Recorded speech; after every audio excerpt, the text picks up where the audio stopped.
one podcast where nothing is off the table.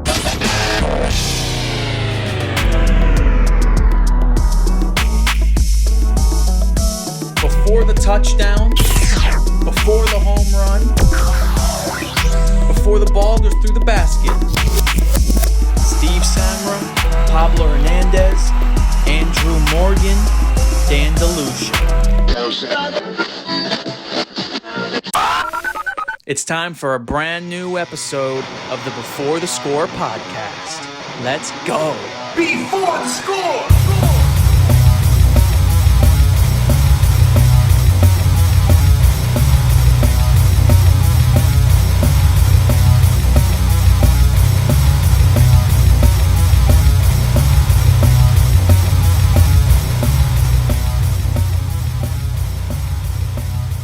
Welcome to Before the Score, episode number 47. It's our Super Bowl special, our second Super Bowl doing it on Before the Score, and the Chiefs have been in both of them. Pablo Hernandez, I know you're not a big football fan, but we're going to start with you on this big Super Bowl special.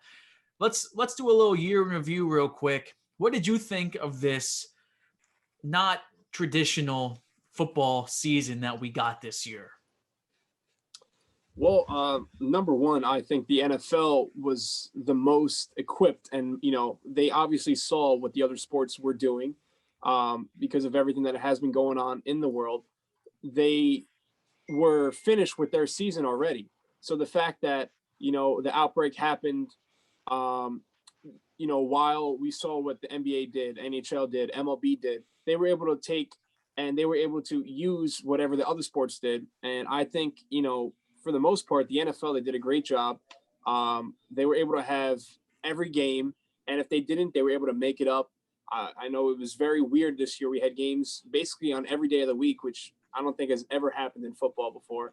They had a lot of fans, which is something that, we really didn't think we were going to be able to see for a while. And the fact that the NFL was the first to do it and to have it at a huge capacity, especially for this Sunday, the Super Bowl, there's going to be the largest gathering since this whole pandemic started. So it's going to be a sight to see.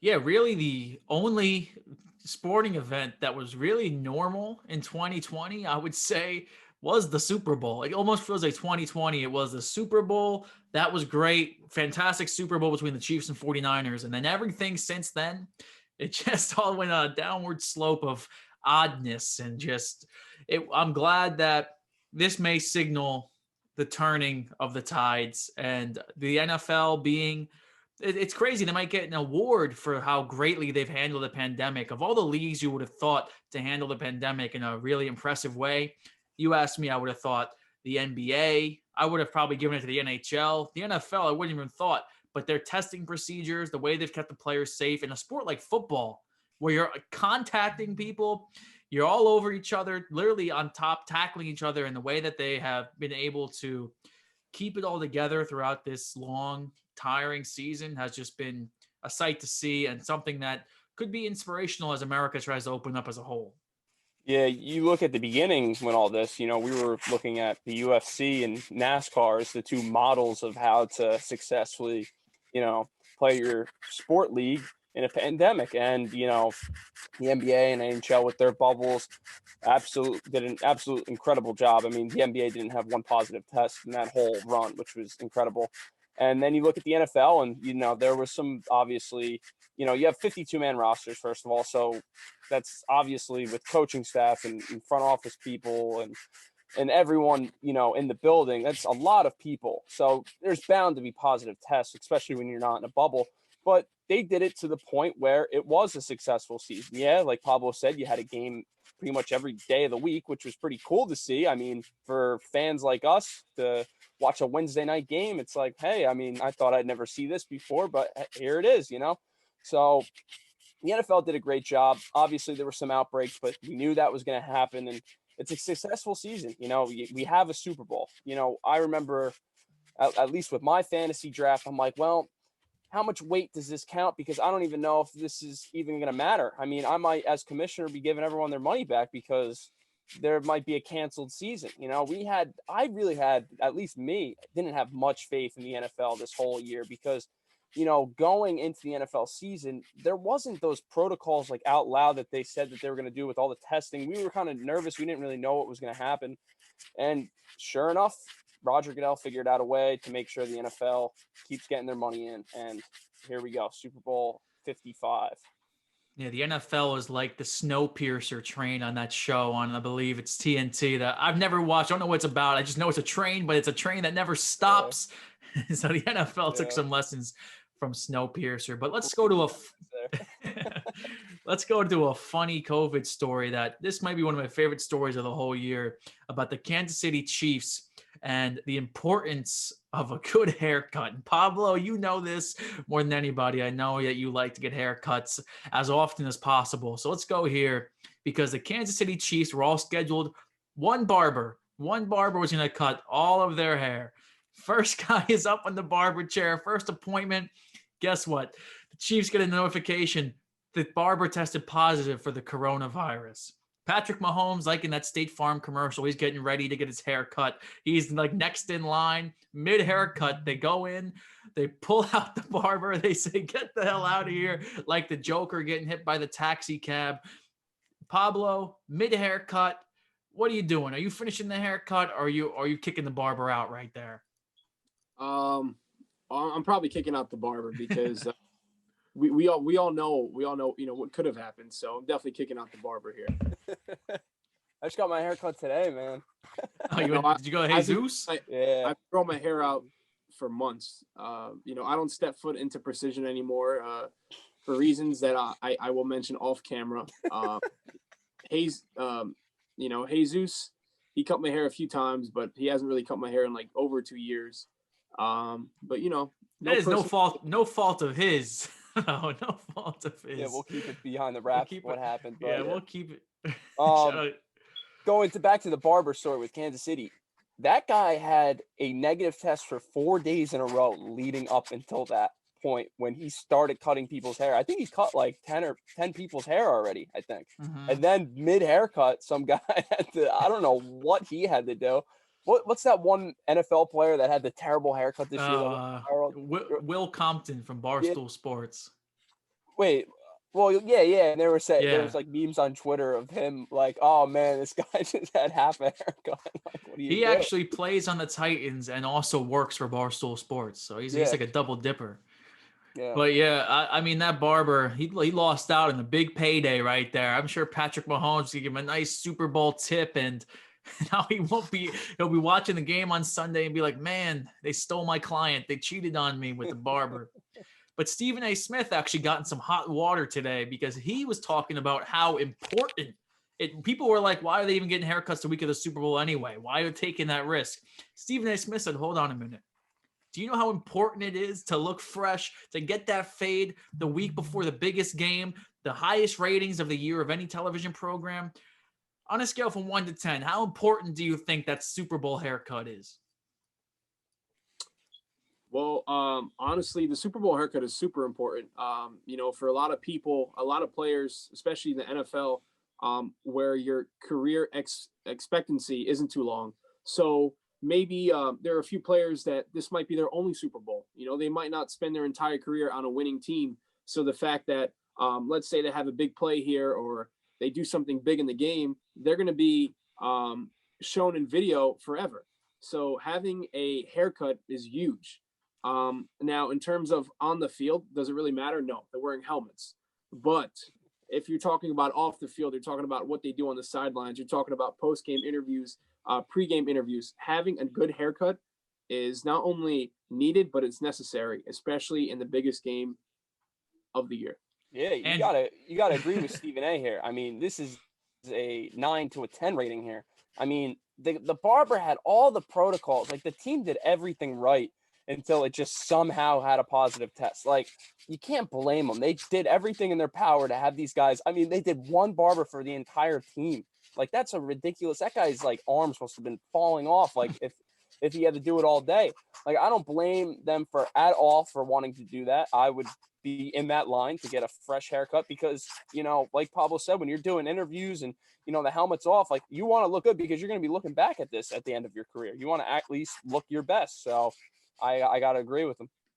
Andrew, let me get you up to speed here. Of course, you heard about the Kansas City Chiefs barber that caught COVID mid-haircut or something. Mm-hmm. So we were talking about Stephen A. Smith said it's very important to have a nice haircut for the Super Bowl. So we were rating on a scale from 1 to 10 how important that Super Bowl haircut is. Well, if you're in the Super Bowl, that's the most watched sports televised event of all time. So on a scale of 1 to 10, 7, because you do want to look fresh. You want to be confident in how you look. Confidence off the field translates to confidence on the field. But at the end of the day, like, if you have a bum ass haircut for the Super Bowl, like, you'll live. You see hockey players growing out their beards and their hair, and the no cutting your hair or shaving the playoff beard. But they have no teeth, so does it really matter what the hair looks like? No, I'm just saying, like, at the end of the day, like, if you're someone who you're confident, you need the confidence of a nice haircut to perform better on the field, then that's on you. I don't blame them for trying to get a haircut. I think that should have been allowed, so I have no problem with that. It just didn't work out because the barber got COVID. But I could see both sides of it. Well, as a collective whole, when you compare the NHL and the NBA or the NFL, the NFL is definitely a more handsome league than the NHL. I don't think anyone's disputing that. And haircuts are important, man. Now the roster size is bigger, more choices there. But I'm not going to dispute the handsomeness of the leagues.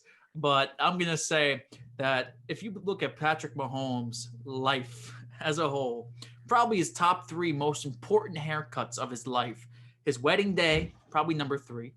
Number 2, probably his national signing day. That was probably up there when he had to make his impression on the college football world. But this is the number one most important haircut of his life, I'm going to say, because these videos, they will be played over and over and over at his Hall of Fame package on ESPN for the next 25, 30 years. You look at the videos of Tom Brady back when he won his first Super Bowl. You saw how his haircuts changed since then. You know that he knows that these videos live in infamy forever.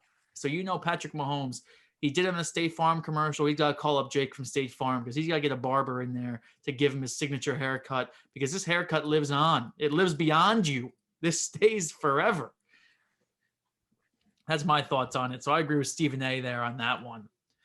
Let's talk about some Super Bowl prop bets before we get into the big game that you technically can't call it the Super Bowl. Did you know that legally, like FanDuel cannot call it the Super Bowl? That's why they have those terrible commercials about the big game. The big game.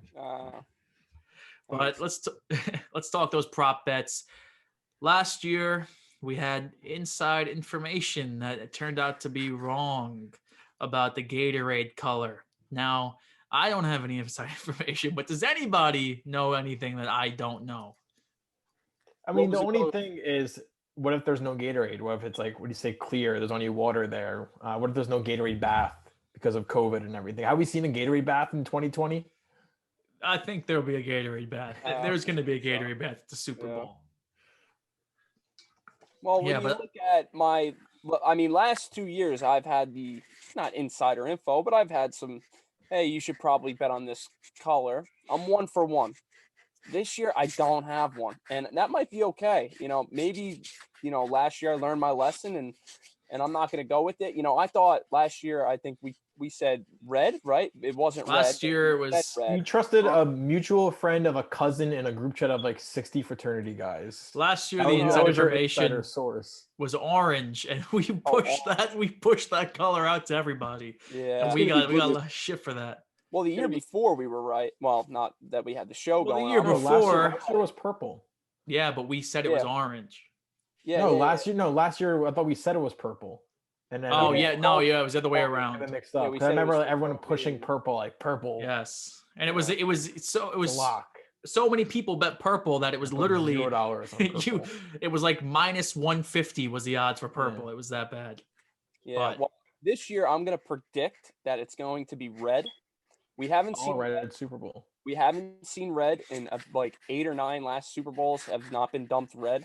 Red is a very common Gatorade color, and you have two teams that are red. You know, you had orange last year, I guess, kind of similar, but I think red is the pick this year. I don't know the odds on it. I wouldn't throw a lot of money on it, but hey, if you want to bet something, I would go with red as your Gatorade color. If I were to make one big bet this weekend, I'd bet that it's going to be blue, and I'll tell you why. It's not going to be red. That's too obvious. Both teams are red. You know, they're playing in a red state in Florida. I do think that it's going to be. I think it's going to be blue. I really do. I really do. Oh man, the red state. I'm gonna go with yellow just to be different because this is the most unpredictable thing of the whole weekend, honestly, is this Gatorade color. Last year, I think I threw like $100 on purple. I thought our information was good, and it was not good. I thought that was an easy 200 I was gonna make, and when I saw orange, I was happy the Chiefs won, and I was disappointed because I was expecting purple to come out of that Gatorade cooler. Let's talk about the halftime show next because the weekend, and it's honestly the halftime show I'm most excited for probably since I've started watching the Super Bowl. I mean, I was excited for the Bruno Mars Red Hot Chili Peppers one, but you know, the weekend, that's a different animal. I think this is going to be an amazing halftime show. He put $7 million of his own money into the show to make it that good. Now, a couple prop bets here for this one. Let's start with the first one I've seen a lot. Will the duo Daft Punk make an appearance? Yes, not only will Daft Punk make an appearance, but you also have to give it to Gesaffelstein. Absolutely. You know, these three, you know, may not these three have put together many hits in the past. And I think, you know, the weekend, obviously he's a very known name. He knows his way around. He's putting in his own money, and you best believe this is going to be the biggest showing of his entire career. But what I'm more curious to see is after the Super Bowl, is he still going to have that stupid look? That stupid, is it real? Is it fake? That plastic surgery look? You know, we really don't know. But that's what I'm interested to see. Wait, I have a quick question, and this might be a dumb question. However, we saw remember it was the Christmas game, I think, right? Or the Thanksgiving game, right? With the Cowboys, and Kane Brown came out, and that was pre-recorded. This is like a live halftime show, right? Yeah, 25,000 fans, man. It's the biggest concert of the year. I just wanted to make sure about that. So imagine they were recorded, bro. Come on. Yeah, I know. I didn't want that pre-recorded crap. I know it was Kane Brown, but I mean, yeah, that was just terrible how that was pre-recorded. But with this halftime show, you know someone else is going to be appearing, whoever that may be. It's going to be one of those people that Pablo just said, or maybe both. You know, you never know. But with that much money that the weekend's invested in, this is the biggest concert of the year, biggest moment of the year. You know that there's going to be multiple people on that stage. Let's go with the weekend mentioning somebody. So we all know we had the election this year. One of the prop bets on here. So we have, of course, the two presidential candidates. First, the weekend mentions Donald Trump. Yes is at plus 750. And the weekend mentions Joe Biden. Yes is also at plus 750. So do you think throughout his performance, maybe as an aside, maybe as an F this guy, does the weekend mention one of these two men? It doesn't even make sense. I mean, you're talking about the weekend. You're talking about Abel. You're not talking about you know, Kanye West. So this is something where it really is out of character for him to even mention a presidential candidate. Yeah, I'm gonna go with the hard no on that one. I'd be very shocked if that was mentioned, especially during a halftime show. So I'm gonna stay with the hard no on that one. During the whole event, during the whole like Super Bowl, maybe. I don't think during the halftime show either. Big money to be made if he does mention one of them. I don't think he will either, but you never know in today's political climate. And finally, let's get the odds on the first song that the weekend will sing. I think you guys, I don't know how big weekend fans you guys are, but I'm going to trust you guys to at least know a couple of his songs. What do you think the first song by the weekend will be? What songs do you come out to? And I'll tell you the odds on this one. Well, I'm guessing Blinding Lights is the odds-on favorite. Odds-on favorite plus 180 for Blinding Lights. That's it? Yeah. I think that would be a minus. I don't know, Top three. Some change. Wait. I got one for you before you say your top three. You go with Blinding Lights. Look, it makes sense. It's the biggest scene. Your lights are going to be blinded by the situation, by the big stage. That makes sense. I'm going to go with a song that was in Madden several years ago. I'm going to go with Can't Feel My Face. I That's was about to say that. Damn. that's a song where, it could be very symbolic. These players might be so hyped up on momentum. They might not be able to understand. They might not be able to feel what's going on right now because they're so excited from the adrenaline. Also, they're hitting each other. Maybe they won't be able to feel their face. So that's something where that's going to be my song, and that's my pick. Damn. You stole the words out of my mouth, man. I was gonna go with that too. That's crazy. Mm-hmm. Well, Can't Feel My Face is at plus 300. I'm going to go with the second favorite here, and it's Save Your Tears. It's at plus 200. I think that will be the one the weekend comes out to. That music video is fantastic. It's the most recent one he came out with. I don't think he starts with Blinding Lights, but it's one of those two, I believe. So we'll see what happens with that. I know I can't wait. If you've seen any of his other performances, like at the VMAs, just phenomenal. Guy may be the best live performer right now in the world. So this halftime show is going to be different. It's going to be phenomenal. Let's go to the game here. Let's talk Chiefs Buccaneers game that I don't think many people expected, but I did predict it earlier in August. Won me some money on FanDuel there. So what matchup do you think will decide the Super Bowl? Which position group versus position group here? I'll start off. I'll say playoff Lenny versus the Chiefs' run defense. So Leonard Fournette dragged his name through the mud, got cut from Jacksonville earlier in the year, got picked up by Tampa Bay. It was kind of a weird fit. He's probably a worse running back than Ronald Jones, but ever since Ronald Jones went down with like a few different COVID/broken finger, Fournette has stepped up for the Bucs, and he's been a pretty stable force on the ground for the Bucs their whole playoff run. And if you're going to beat Kansas City and you're going to beat Patrick Mahomes, you have to be able to run the ball. The way they're going to win this game is vintage playoff Lenny, like you've seen the past couple of weeks, and their defense playing like they did against Green Bay, like they did against New Orleans. We'll get into our picks for the games later, but if the Bucs want to win, they have to get Lenny rolling. I'm going to go with it would either be the Travis Kelce versus Levante David or Devin White matchup, or Tyreek Hill versus one of their two corners, Sean Murphy Bunting or Carlton Davis.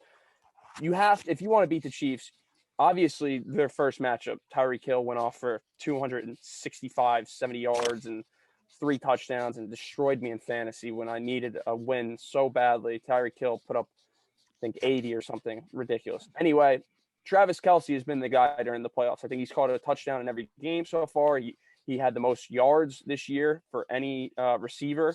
He was a tight end. He led the league.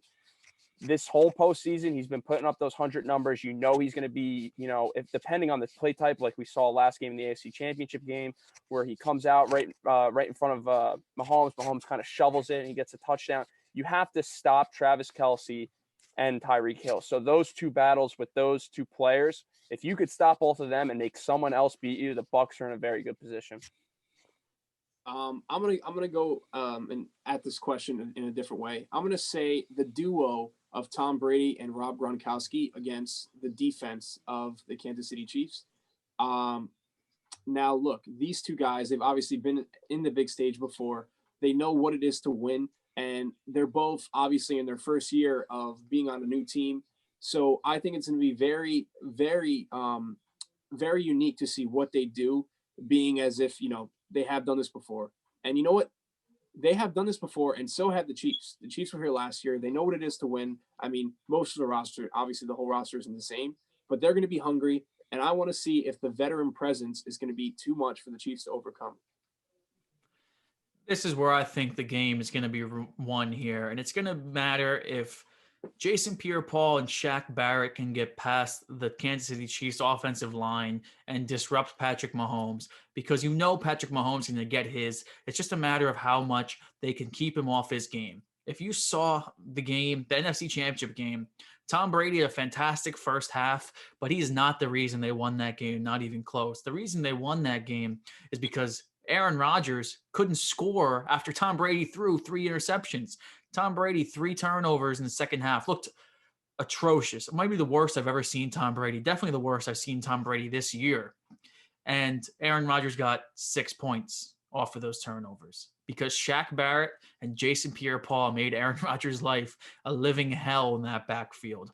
Now, can Mike Remmers, former New York Giants right tackle, Mike Remmers, former Minnesota Vikings right tackle as well, Dan, we know he has not been great, but for the Chiefs, he's actually looked pretty decent.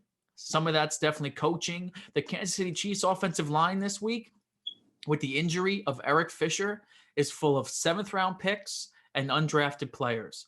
Now, some of that's a credit to the GM, but at the end of the day, at the end of a long season, talent is what wins you these games. Patrick Mahomes, he's going to get his. You know he's going to get some, but it's a matter of how much he gets. Can Jason Pierre-Paul and Shaq Barrett and Vita V and this scary Tampa Bay Buccaneers defensive line and Ndamukong Suh? How am I leaving out Ndamukong Suh? That's how good that defensive line is. Can they do enough to keep Patrick Mahomes off his game?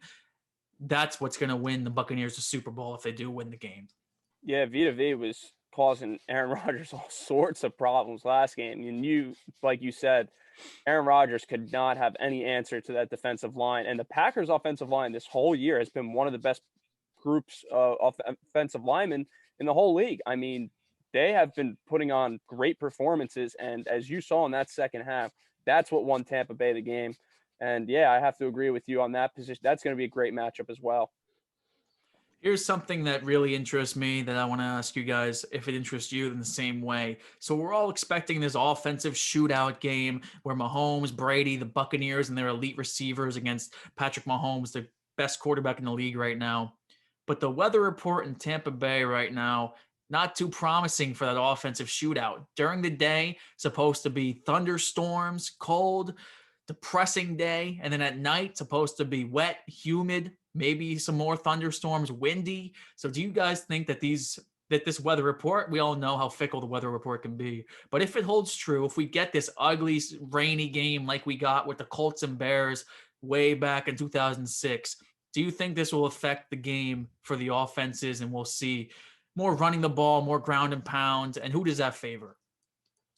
Well, absolutely. And to me, I think that personally favors this is tough. I think that personally favors the Chiefs. Just offensively, this team is just an absolute juggernaut, whether it be Tyreek Hill on the sidelines or whether that be Le'Veon Bell up the middle running the ball. This team, they can do it all. And you know what? Patrick Mahomes, he's not that slow either. He can definitely get around. So to me, that's something that definitely works in the Chiefs' favor. On paper, that would be a huge advantage for the Buccaneers because the Buccaneers have arguably the best run defense in football, and the Chiefs have one of the worst run offenses in football. They can't run the ball with Clyde. They can't run it with Le'Veon Bell. They have no consistent running game, and they've been fine without a running game. So if it's sloppy and they really can't throw the ball, then that's a huge advantage for the Buccaneers because they've been able to prove that they can run the ball in the playoffs. They've proven that the tandem of Ronald Jones and Leonard Fournette can run the ball, and they can win that way with their defense and running the ball. But my thing is, no matter how bad the weather is, unless it's unseen like we've ever seen in a Super Bowl where it's literally a monsoon, I don't see the weather having any effect on the Kansas City passing game because I've yet to see Patrick Mahomes really hampered by any weather conditions. I don't care if it's raining, if it's snowing, if it's a monsoon or blizzard. I haven't seen any of that really affect Patrick Mahomes to the point where they can't really run their offense how they usually do. What's the over-under for this game? It's like 55 or something, 56. That will probably be close, but I don't think the weather's going to take that much of a factor into it. I mean, like Andrew said, Patrick Mahomes, like you look at his debut game when it was week 17 or whatever, when he made his debut in Denver, it was freezing cold, windy, and the guy went out and had a great performance. Like he is not going to be threatened by a little bit of wind and some rain. It's Patrick Mahomes, for God's sake, and this Kansas City offense and Andy Reid. It's going to get going. I don't think the weather's going to have that big of a deal. Maybe we see, a 28-27 type game, and make that over-under real sweaty for a lot of people. So, I don't think the weather is going to be that big of a factor. Yeah, I like what you mentioned there, Andrew, about how Patrick Mahomes has played in basically every type of weather this season. Chiefs lost only one game this year. I'm not counting that last game because there was all the backups and Chad Henne and whatever. If you look at the Chiefs' schedule this year, they played in all types of weather. They played in the snow, and they beat the Denver Broncos bad. They played in the rain. They beat the Buffalo Bills bad.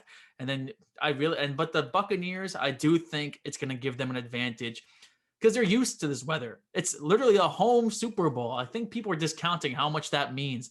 And in a year like this too, because Kansas City's flying in, they may fly in Saturday night and leave right after the Super Bowl. That's how quickly they're doing it this year. It's not that have some fun in Tampa Bay, go party at the clubs and stuff. It's not going to be like that this year. It's going to be different. So I think Tampa Bay has a slight advantage here, but it's slight because it's still Patrick Mahomes. It's still the Chiefs offense, and they're still going to get theirs no matter what. So I'm going to leave it at that. So with this Super Bowl, I mean, it's going to be a very close game. I don't think this is a blowout Super Bowl. I don't think this is a Patriots-Rams Super Bowl. It's going to be a very, very good game, and it possibly could be whoever has the ball last. If it's Mahomes or Brady, they're winning on the final drive because obviously both of them are so good. And it's going to be very interesting to see if we have like something like last year where Patrick Mahomes is down 10 points or more in that third or fourth quarter, or if Brady's down 10 points or more in that third or fourth quarter, which quarterback would be the one to try and make that comeback. This is going to be an extremely close game, like I've already said, but I think the edge, I'm going to go with the Buccaneers. It's a Tampa Bay Super Bowl. I think that has a lot of weight on it. I like Steve was kind of mentioning before, not many people are talking about that. This is a home Super Bowl for the Tampa Bay Buccaneers. This is Tom Brady versus Patrick Mahomes in the terms of legacy. We're going to be talking about with Patrick Mahomes in 15 years when his career is over, this Super Bowl about him versus the arguable other GOAT in Tom Brady. If he loses to Tom Brady, it's going to be a lot that Mahomes has to overcome in his NFL career to actually get to the point of where Brady is. I'm going to give the edge to the 43-year-old Tom Brady here. I really cannot bet against him in a Super Bowl. I know Mahomes is the real deal. I know he's going to be one of the best quarterbacks of all time, but his career is over. But this is Tom Brady's year with the Tampa Bay Buccaneers going against the Patriots way and doing his own thing against Bill Belichick. Tom Brady has a lot to prove. This is the biggest game of all. Like, I guess it's his life. I mean, every next Super Bowl is the biggest game of your life, but give me Tom Brady and the Buccaneers to win this game. Very close Super Bowl. You guys make a lot of good points to why it favors the Buccaneers as they're the home team in the Super Bowl. It's never happened. So no one really knows how much that's going to affect the Super Bowl. Not having a full crowd is going to hurt what that means a little bit, but there's still 25,000 fans. And compared to what these teams have been playing in these situations this whole year, that's like 3 times as much as like any of them have been used to. So it's going to be a lot louder than they've dealt with in years. But I don't think that plays too much of a factor where it's going to swing the game either way. I don't think the weather's that big of a factor either. I don't think it should be any like monsoon 40-mile-an-hour winds or anything. So I do think neither of these offenses will really be hampered by any rain or any wind.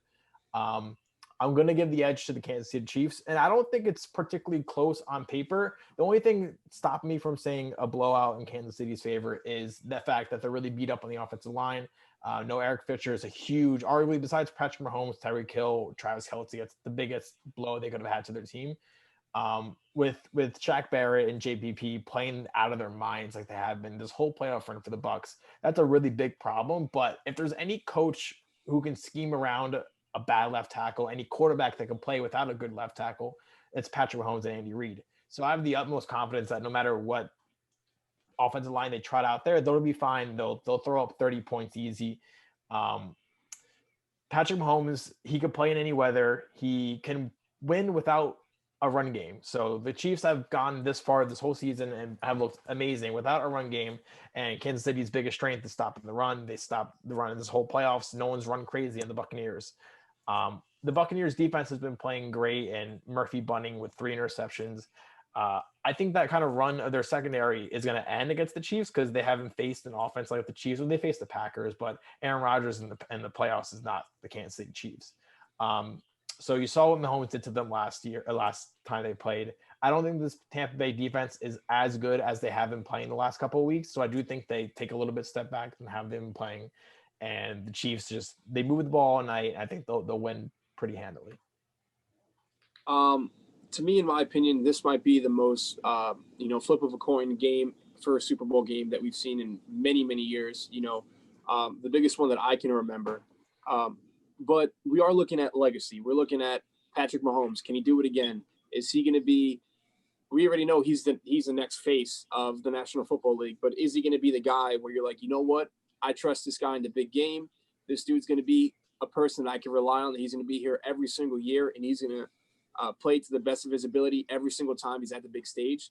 And then we got to have a guy like Tom Brady who's done it, year after year after year. I mean, this guy, every single year, we could just keep doubting him, and he's always back. He's always here. We never expect Tom Brady to be in the position that he's in, but somehow he just doesn't. He's like a cockroach that just won't go away. He won't die. But to me here, man, I'm really torn. I'm just going to have to agree with Dan here. I'm going to go with the Buccaneers. I do think it's going to be a very close game. I think it's going to be a very back and forth game. But Tom Brady, he's, like I said, he's been there, done that, and you can never, ever bet against Tom Brady. And this is going to be a very fun and exciting game. And expect this game to go the distance, possibly going to overtime. When was the last time we saw that in the Super Bowl game? Last time we saw that, Tom Brady was the Super Bowl champion. Let me tell you something about this game. I got a couple points I want to make here. About 13 years ago to the day yesterday, if you're watching this on Friday, so it would be 2 days ago, Steve Spagnuolo drew up the perfect game plan, arguably the best defensive game plan in Super Bowl history. Not one coverage repeated all game. Confused the best offense of all time, arguably 16-0 in the regular season, 18-0 leading into the game. The New York Giants defeated the New England Patriots. Tampa Bay Buccaneers are not the New England Patriots. Tom Brady's not the same quarterback he was, although he may be better looking back on it now. But Tom Brady, Steve Spagnuolo, he does have his number there. That's the first point I'm going to make. Andrew, you brought up the crowd size and no team dealing with the crowd size. There's no team better equipped to deal with that many people in the crowd than the Kansas City Chiefs. They actually had 22% of their attendance in all year. So I think the Chiefs, they'll be used to these people in the crowd. Although not all of them will be cheering for them right now, I think that it's going to play to their advantage a little bit when you look at this home Super Bowl advantage that we've mentioned. But that is all nonsense, but let's move up to this point right here, because Patrick Mahomes, if it was not for a D Ford offsides, would be the greatest playoff quarterback right now in NFL history. He would never have lost a game. He could be undefeated. He would be undefeated, 2-time Super Bowl champion, about to be a 3-time Super Bowl champion. We would be talking about an unprecedented run of dominance in the NFL. 14-1 as a starter this year. Last year, Super Bowl run for the ages, down 2 scores or more in every single game. And he comes back and wins every single one of them. This is a guy you could never count out.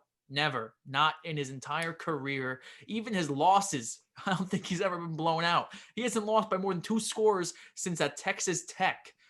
Now that is just insanity. All those stats mean nothing, when it comes to the Super Bowl. But Pablo, tell me who's the only quarterback to ever beat Patrick Mahomes in the playoffs. This is an easy one. It's a softball right here. The obvious answer. Dude. Tom Brady. Tom Brady. Guess what? Patrick Mahomes is going to even up the score this year.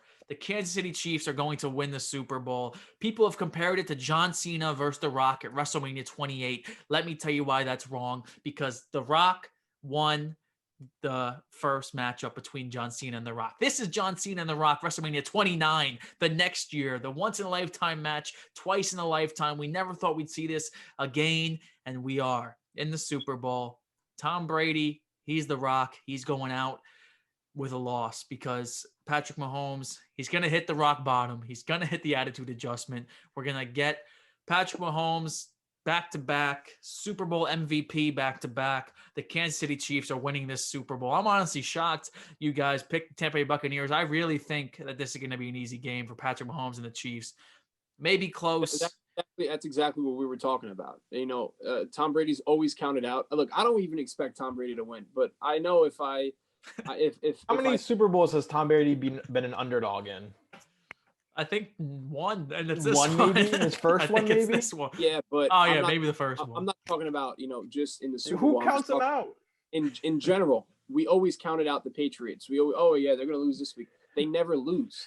So it always comes down to Tom Brady. Tom Brady's a guy who like, oh yeah, this guy's washed. He's 40 years old. He's almost damn near 50, but he still produces in the big game. So Pablo, you are like Michael Jordan in the Last Dance documentary because you just create motivation out of thin air for teams. I don't know if anybody ever counted out the New England Patriots in the Super Bowl or any other game when they had Tom Brady, but I digress. So our Super Bowl picks, kind of surprised here. We ride 2-2 here. Dan, you can't feel too confident with Pablo on your side. Well, honestly, I think Pablo's been a little hot lately, so I will ride the Pablo wave to a Super Bowl win. The point here is Tom Brady has his best offense he's ever had. I know Randy Moss, when he was on the Best offense Patriots. he's ever had. They're not even the best offense in football. How can they be the best? No. Listen, offensive weapons. He has never had the It doesn't weapons matter. around him. The whole offense, the best receivers, maybe. Yes, the receivers, his offensive line has actually improved and played pretty damn well. You have Rojo coming back. He should be healthy with the tandem of Fournette. It's going to be a very hard offense to stop. And then you look at the defensive side of the ball. I mean, their linebacking core is probably the best in the NFL. The defensive line has played out of their mind in the playoffs. And then you have Antoine Winfield coming back with that secondary who's been the hottest they've ever been. If you're going to pick the Buccaneers to win a Super Bowl, this is the time. I know next year everyone says Tom Brady's already looking in his interviews. He's already looking towards next year, how to be better. This is their time. If they're going to win a Super Bowl, it's going to be this year. I know it's Patrick Mahomes. I know it's the Chiefs. I know it's a juggernaut. And your point before, you don't know if they beat the Rams. Maybe they do, maybe they don't. But they beat the Rams. Come on. Hey, we don't know. The Rams scored 3 points. We don't know. The game never happened. They scored 3 points in the Super Bowl. You can't technically say that, but I know. Mahomes only has one Fugazi loss in his whole career. Yes, but that was a great game, obviously. Mahomes, the guy's human, right? He's human. We think he's human. Maybe, you know what? Bold prediction. Kansas City down 3, final drive, Patrick Mahomes pick. Game over. Yeah, the guy threw like 4 interceptions all year. JPP interception. JPP one-handed interception. Okay, I'll give it to you. I'll accept that if that's what happens. INT. That's my bold prediction for the game. Patrick Mahomes was up 7, went to the bench in the AFC Championship game 2 years ago, and never saw the ball again, and then his season ended. First off, the overtime rules need to be changed for the playoffs. But besides that, this guy could be having the greatest playoff career of all time, above Tom Brady if he won that game. He's going to rewrite history this week. He's going to win the Super Bowl. Back-to-back, he's going to beat Tom Brady, get that monkey off his back. He's going to win his second big game. Last question before we move on. Who do you think has the better roster? I would have to say outside of quarterback, probably the Buccaneers, but with Patrick Mahomes, that tilts the scale. Chiefs. Okay. I mean, if you look at the best 5 players on paper, they're the better team as they stand. Yeah, I would say that the Buccaneers, when you look at depth-wise, they're a better team. Obviously, if you're looking at the best 5 players in the Super Bowl, three are Chiefs. You know, well, you also have to factor in coaching and chemistry and how long they've been playing together. Yeah, of course, Andy Reid and Patrick Mahomes has that great connection. But what Bruce Arians and Byron Leftwich have done with Tom Brady has been nothing short of remarkable. They've this playoff run. You know, people said, "Oh, maybe Tom Brady will go to the Super Bowl," but you look at their playoff run; it was a pretty damn tough playoff run, especially with the last 2 games against the Saints and against the Packers. Definitely against the Packers, which shocked a lot of people. They have a great roster, is what I'm trying to say. I think they have a deeper roster than Kansas City, and that will show. I'll tell you what, I have all the respect in the world for Bruce Arians' coaching staff, but that coaching staff does not hold a candle to the Chiefs coaching staff. Their offensive coordinator, defensive coordinator, head coach, and special teams coach, along with Patrick Mahomes, I just don't know. It's just maybe unbeatable. It's like that freaking good. It's unreal. It's unbelievable. Yeah, until Kelsey retires. Why would he retire when they in keep 8 winning years. rings? That team, I don't know how you beat that team. Honestly, I would be ashamed to be in the AFC right now because you can get to the Super Bowl at least in the NFC. I don't know what team goes and beats the Chiefs in the immediate future. Honestly, Here, I'll answer your question. Just watch the Super Bowl game on Sunday. Okay. All right, let's move on here to our final segment. It's our famous draft segment. We have the Super Bowl party draft. So we're gonna go 3 rounds. Let's go 3 rounds. You can choose from appetizers, entrees, or drinks. Doesn't matter which order, but you can pick any 3 of those. 3 appetizers, 3 drinks, mix of all 3. Figure it out. Dan, you actually did the worst in our championship game picks. So you picked the Bills and the Packers, man. I didn't know. Okay, yeah. Honestly, I'm an idiot. I should have known this was Mahomes Brady. I mean, it was the most obvious 2 teams to pick, and I completely ignored that. So I deserve. Yeah. I So you deserve. get the last pick there. I deserve that. Andrew, me and you tied. I'm gonna go ahead of you though because I picked Buccaneers Chiefs in the preseason, so I'm gonna get that tiebreaker there. And Pablo, you beat the Pablo curse. You get the first overall pick of the Super Bowl party draft. So you're knocking on the door. Who is it? I open it up. Pablo Hernandez. What are you bringing to my house? First pick of the draft. I'm bringing a nice cheese pizza. I'm gonna say, maybe half cheese, half buffalo chicken because I just love buffalo chicken. Or it can be half cheese, half pepperoni. Or you know what? I'll bring 3 different boxes. I'll bring 1 cheese, 1 pepperoni, 1 buffalo chicken. And to me, that's a pretty darn good Super Bowl meal. Got the pizza man here. I thought you would go with this, but when I think of the Super Bowl, I may be partial to them, but I'm always thinking about those wings. I want the wings on Super Bowl Sunday.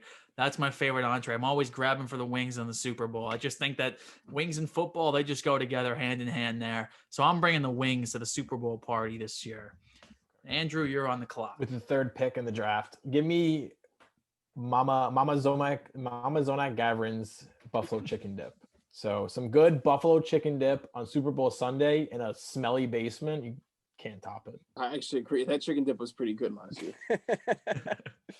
Steve, you are leaving out one more component of the pizza football combo, and that is beer. You need beer for the Super Bowl. What kind of beer?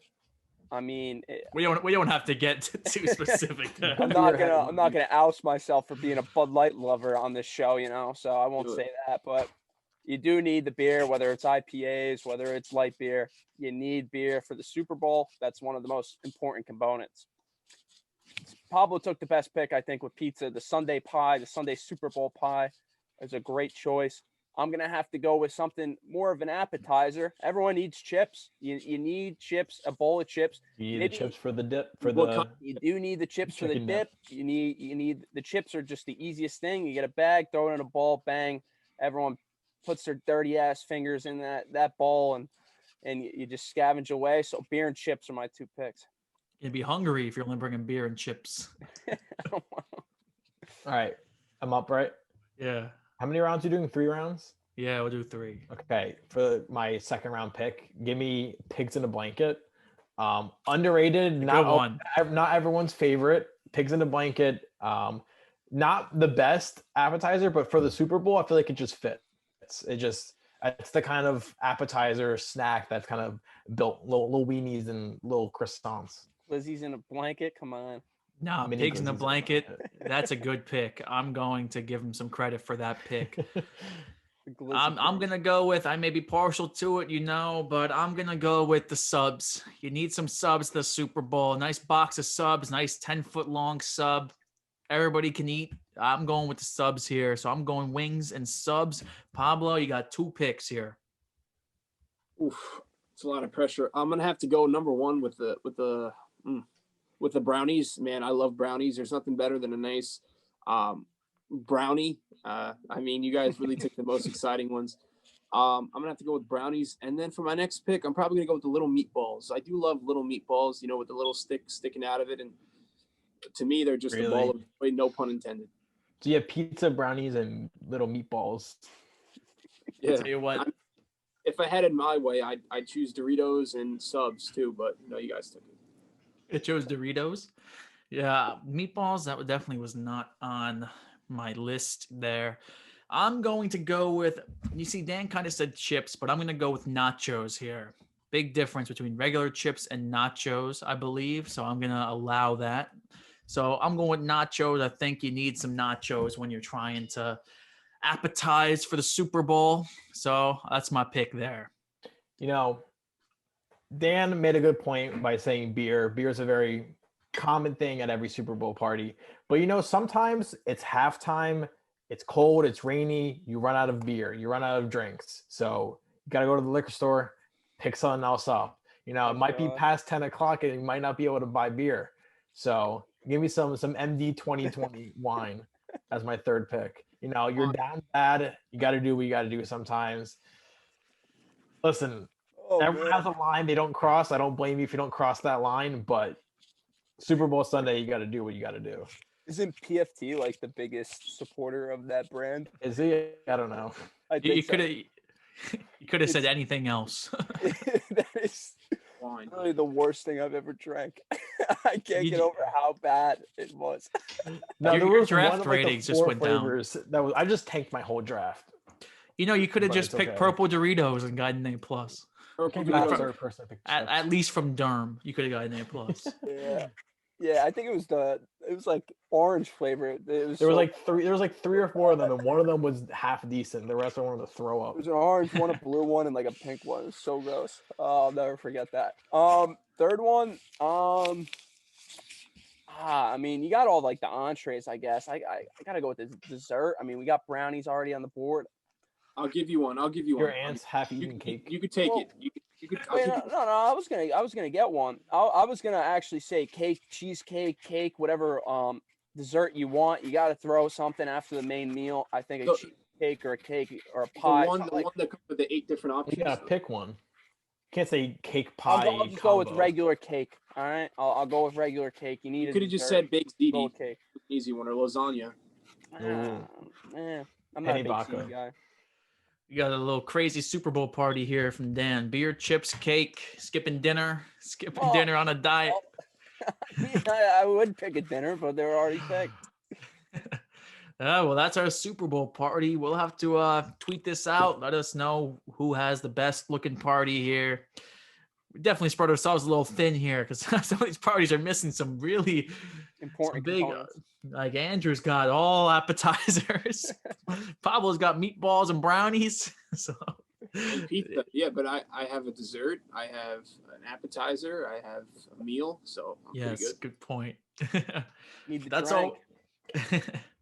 That's all we got for Before the Score Super Bowl special, our second annual Super Bowl special. Thanks for joining us here on Before the Score, episode 47. Enjoy the Super Bowl. Stay safe this weekend, and everybody have a good time. And watch the Chiefs win. Pablo cursed. He cursed the Buccaneers. Chiefs, book it. Go Bucs.